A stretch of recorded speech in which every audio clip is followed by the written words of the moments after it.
Hello everyone, I am back with the third lecture of the chapter Landscape of the Soul, written by Nathalie Treveroy from your book Hornbill. Students, in the previous lecture we have already discussed about the two different types of art through two different types of stories. Students, previous lecture में हमने दो अलग अलग तरह के art को देखा और दो अलग अलग कहानियों के थ्रू देखा. The first one was the Chinese art and the second one was the European art. We also find out how the first art was different from the second one. कि पहला जो आर्ट है यानी Chinese art वो second dart से different कैसे है. So how was it different? The Chinese art was not actually about the actual view of the painting. Chinese art में क्या था कि जो एक्चुअली पेंटिंग में दिखाई दे रहा है वो होता नहीं था.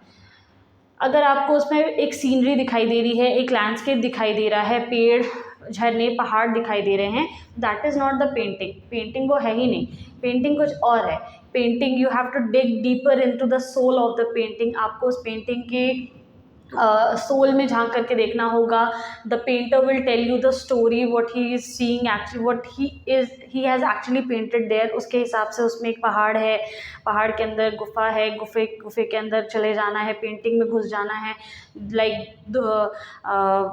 उसमें एक रास्ता है अंदर जो कि एक्चुअली आपको पेंटिंग में दिखाई नहीं दे रहा है कि गुफा है, गुफे के अंदर रास्ता है, और फिर वहाँ जा कर के देखना है कि अंदर दुनिया कैसी है.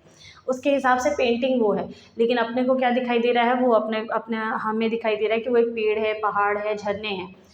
तो एक्चुअल व्यू को देखना ही नहीं है चाइनीज़ आर्टिस्ट के हिसाब से. चाइनीज़ आर्ट है ही नहीं. It is not at all about the actual view. ठीक है.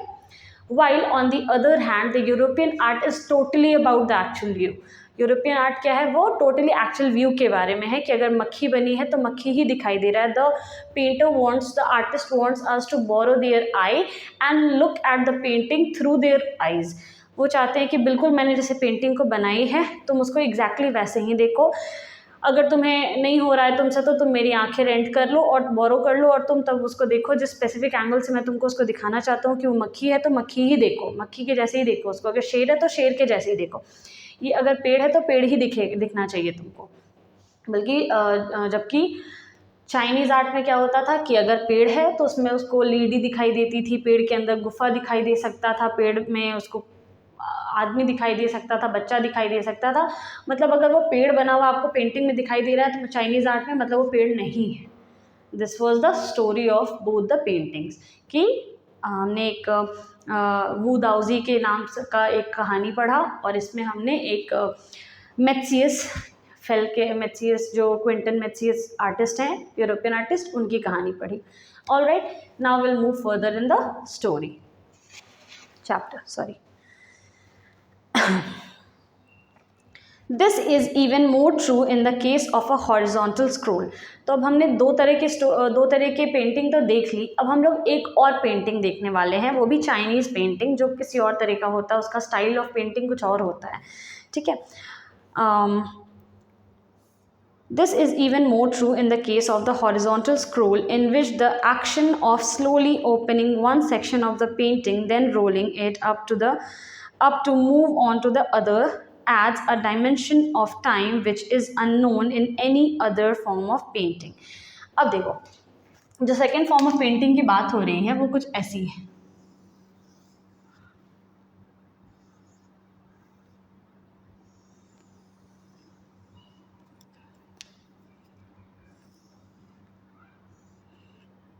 आई होप ये समझ में आ रहा होगा आपको कि एक स्क्रोल है. ठीक है. स्क्रोल अगर एक पेपर को फोल्ड कर देते हैं तो वो स्क्रोल बन जाता है ना, और फिर यहाँ पे इस ऐसे करके पेंटिंग होते हैं अलग अलग पार्ट्स में. ठीक है. Wait, let me just show you with the help of a paper. आपको एक पेपर से दिखाती हूँ मैं फोल्ड करके.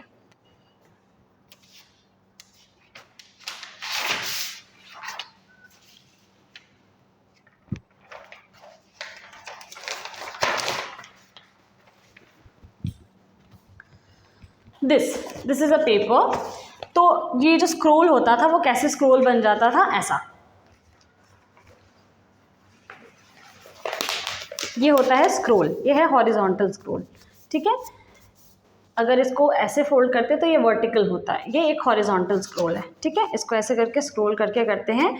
और जो पेंटिंग होती है चाइनीज़ पेंटिंग की, आप उसको जैसे जैसे धीरे धीरे खोलोगे, तो अगर आपने इतना खोला तो यहाँ पे एक स्टोरी आती है, मतलब यहाँ पे एक पेंटिंग दिखाई दे रहा है जो कि कुछ कहानी बता रही है। फिर आप उसको इतना खोलोगे तो यहाँ पे second part of the story या second part of the painting, फिर इस तरीके से यहाँ पे और ऐसे ऐसे करके ये पूरा स्क्रोल खुलता है और वो अलग अलग कहानी बताती है।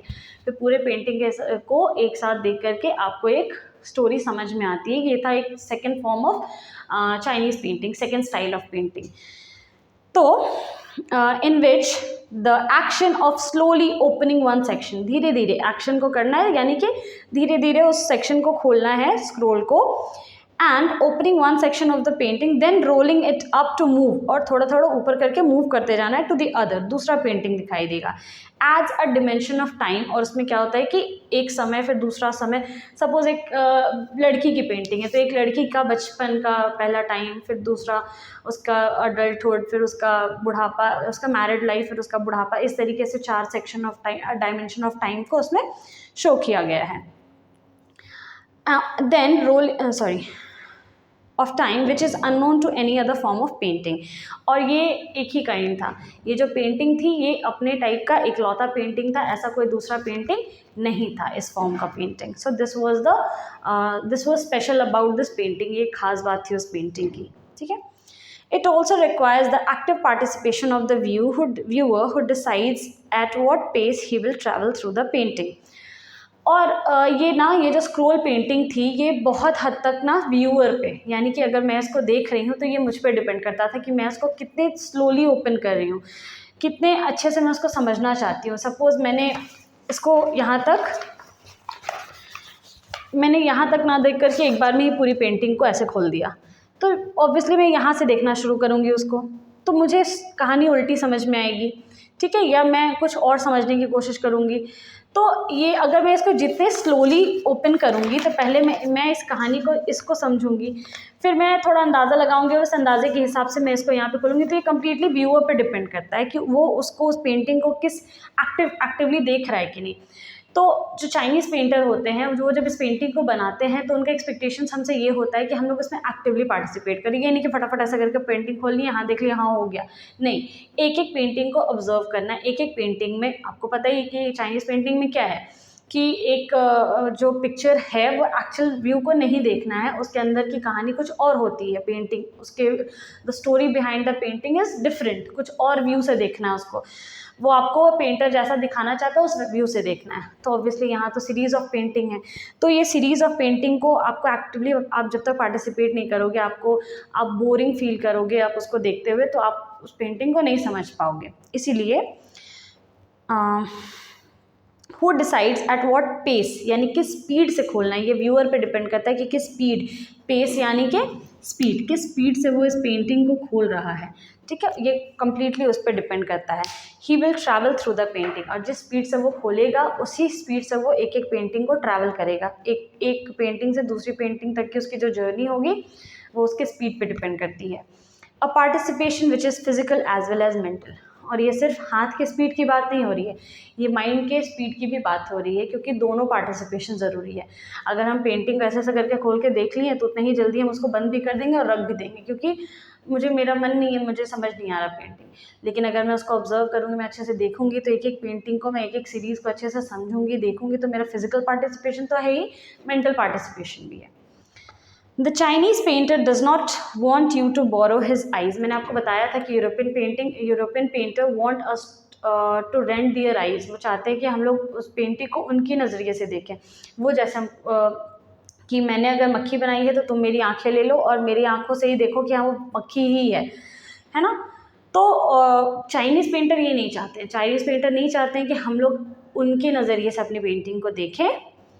ही wants us you to enter his mind, बल्कि वो ये चाहता है कि चाइनीज़ पेंटर ये चाहता है कि हम लोग पेंटर के दिमाग में घुस जाएं, उसके दिमाग में जो स्टोरी है उस स्टोरी के हिसाब से उस पेंटिंग को देखें। समझ में आ रही बात? The landscape is an inner one, a spiritual and conceptual space.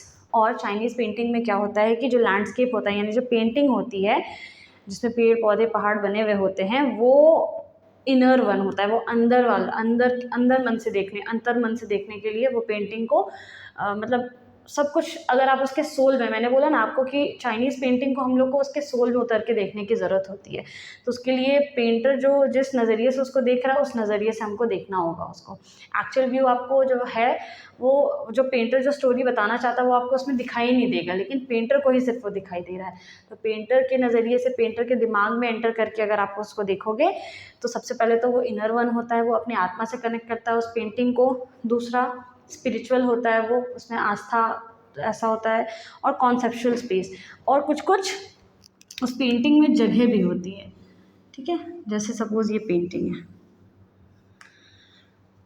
यहाँ पे मान लो पहाड़ बना हुआ है, यहाँ पे पेड़ बने हुए हैं, यहाँ पे क्लाउड्स हैं, तो ये सब जो खाली जगह दिख रही है ना, ये सब होता है कॉन्सेप्चुअल स्पेस। ठीक है, इस स्पेस पे ही पूरी कहानी होती है उनकी। तो इसमें जा कर के देखना, वहाँ ठहरना और वहाँ समझना बहुत ज़्यादा ज़रूरी होता है पेंटिंग को उनके हिसाब से, कॉन्सेप्चुअल स्पेस के हिसाब से, यानी कि कॉन्सेप्ट।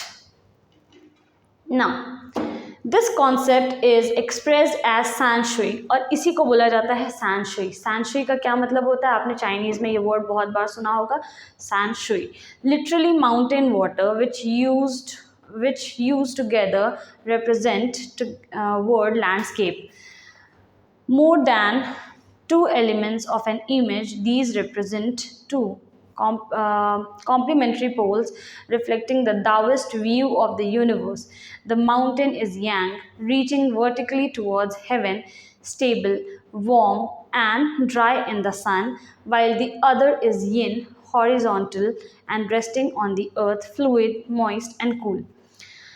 ये जो कॉन्सेप्ट है सैनशुई का, अब इस पे आते हैं हम लोग। तो ये जो लैंडस्केप है, इसका मतलब होता है माउंटेन वाटर। क्या मतलब होता है सैनशुई का मतलब?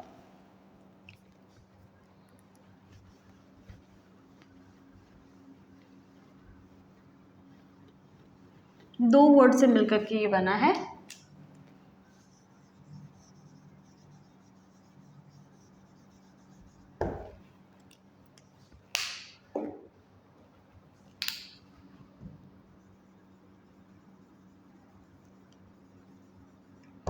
माउंटेन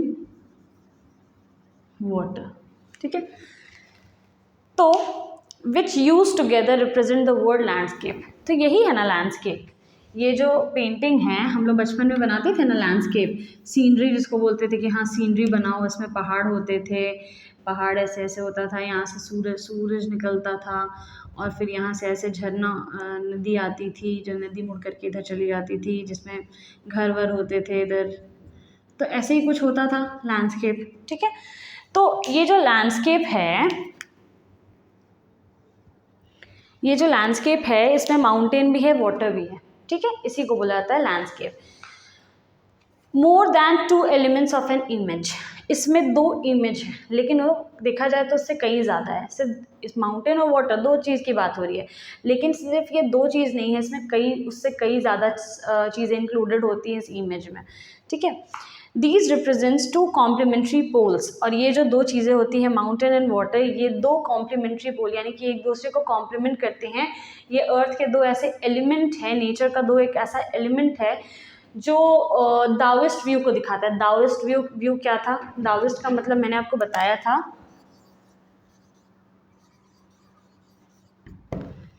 एक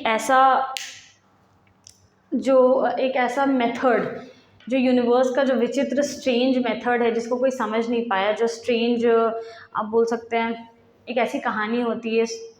वर्ल्ड में बहुत सारी चीज़ें हैं जो अनसेड हैं, जिसका रीज़न, जिसके बिहाइंड का नहीं पता। तो ये जो मल्टी यूनिवर्स होते हैं, ये जो यूनिवर्स में, उसमें मल्टीपल ऐसी चीज़ें हैं जिनका मेथड और प्रोसेस हम लोग को नहीं पता है। चलो साइंस के थ्रू हमने डिस्कवर कर भी लिया, लेकिन वो आए कहाँ से ये नहीं पता, हुए कैसे, शुरुआत कैसे हुई उनकी, ये सारी चीज़ें हम लोग को नहीं मालूम है। तो इसी को बोला जाता है दाविस्ट। लेट मी टेल यू, तो मिस्टीरियस वर्क्स ऑफ यूनिवर्स, दाविस्ट का मतलब होता है मिस्टीरियस वर्क्स ऑफ यूनिवर्स, जो ब्रह्मांड में जो बहुत सारी मिस्टीरियस चीज़ें हैं उनके बारे में। तो ये जो माउंटेन और रिवर है, ये भी तो उनका ही एक पार्ट है ना, यूनिवर्स का ही एक पार्ट है, जिसमें क्या होता है, माउंटेन जो है, ये जो वर्ड है माउंटेन,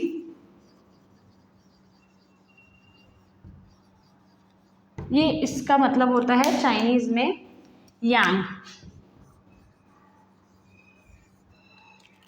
और वाटर का मतलब होता है यिन। ठीक है, ये अर्थ के दो एलिमेंट को दिखाते हैं, यान और यिन। ठीक है, अब इसका मतलब समझते हैं पहले। माउंटेन मतलब यांग, जो कि वर्टिकल है, सीधा खड़ा है। ठीक है, वर्टिकल यानी कि सीधा खड़ा है। हेवन स्टेबल, जिसको कोई हिला नहीं सकता है। वार्म, गर्म है। ड्राई है, धूप में सूख जाता है, पूरे तरीके से पत्थर है। वाइल द वाटर इज यिन, जबकि वाटर क्या है, यिन है, जो कि हॉरिजॉन्टली बहता है। और फ्लूइड है, रेस्टिंग है, अर्थ पे वो ठहरा हुआ है, आराम कर रहा है। और फ्लूइड है यानी कि लिक्विड है, बहता हुआ है, मॉइस्ट है, नरमी है उसमें, और कूल है, ठंडा है। ठीक है, तो ये सारी चीज़ों को, ये दोनों ऑपोजिट हैं बिल्कुल एक दूसरे से, बिल्कुल ही ऑपोजिट हैं एक दूसरे से। दोनों अलग अलग, इनके दोनों के कैरेक्टरिस्टिक भी बिल्कुल अलग हैं, लेकिन हैं तो ये एक जगह पर, है ना। तो ये जो चीज़ है, एक साथ इनका होना, ये जो व्यू है नेचर का, ये जो मिस्टीरियस वर्क है कि दोनों ऑपोजिट चीज़ एक साथ हैं एक जगह पर, इसी को बोला जाता है लैंडस्केप, और इसको चाइनीज़ में सैंशुई बोलते हैं। ठीक है, the interaction of yin, the receptive feminine aspect of universal energy, and its counterpart yang, active and masculine, is of course a fundamental notion of Taoism. अब देखो, आपको समझ में आ रहा होगा कि दोनों अगर ऑपोजिट चीज़ों को दिखा रहे हैं, एक पूरा वर्टिकल है, स्थिरता के साथ एकदम डट के खड़ा है, एक जो है वो बहती हुई है, रेस्ट कर रही है ज़मीन नदी पर, वर्टिकल हॉरिजॉन्टल है, तो दोनों के जो नेचर बिल्कुल ही ऑपोजिट हैं। लेकिन जब ये एक साथ मिलते हैं, जो अर्थ का, जो यूनिवर्स का जो मिस्टीरियस वे है इनका, ये एक मैस्कुलिन व्यू को रिप्रेजेंट कर रहा है। मैस्कुलिन यानी कि जितने भी पुरुष, पुल्लिंग। ठीक है, तो मैस्कुलिन चीज़ों को ये रिप्रेजेंट कर रहा है, यानी कि मैस्कुलिन एनर्जी, यूनिवर्सल एनर्जी। और दूसरी जो यिन है, इसका काउंटर पार्ट, यानी कि ये सारी फेमिनिन और फेमिनिन काउंटर पार्ट को रिप्रेजेंट कर रही है, नोशन को रिप्रेजेंट कर रही है। और जब दोनों मिलते हैं तो ये दाओइज्म यानी कि यूनिवर्स का एक मिस्टीरियस वे को दोबारा फिर से रिप्रेजेंट करते हैं। इसी के बारे में बात हो रही है यहाँ पर। What is often overlooked is an essential third element, लेकिन इन दोनों के बीच में एक थर्ड एलिमेंट भी है। ये दोनों तो हैं ही, यहाँ पे ये समझ में आ रहा है कि ये पहाड़, ये पानी, दोनों एक दूसरे से मिले, दोनों एक दूसरे के साथ एक मिस्टीरियस वे में काम कर रहे हैं, एक मैस्कुलिन है, एक फेमिनिन है।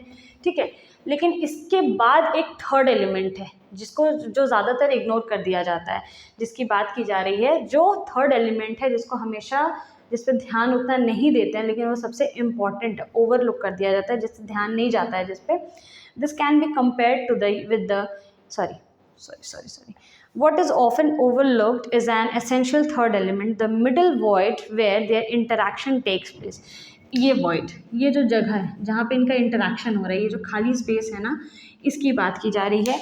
इस खाली स्पेस, void का मतलब होता है खाली जगह, जहाँ पे इन दोनों का मिलन हो रहा है, जहाँ पे इन दोनों का इंटरेक्शन हो रहा है, ये थर्ड एलिमेंट सबसे इम्पॉर्टेंट है। पोएट के हिसाब से, राइटर के हिसाब से ये थर्ड एलिमेंट सबसे इम्पॉर्टेंट है, जिसको मिडिल वॉइड बोला जाता है। क्या बोलते हैं?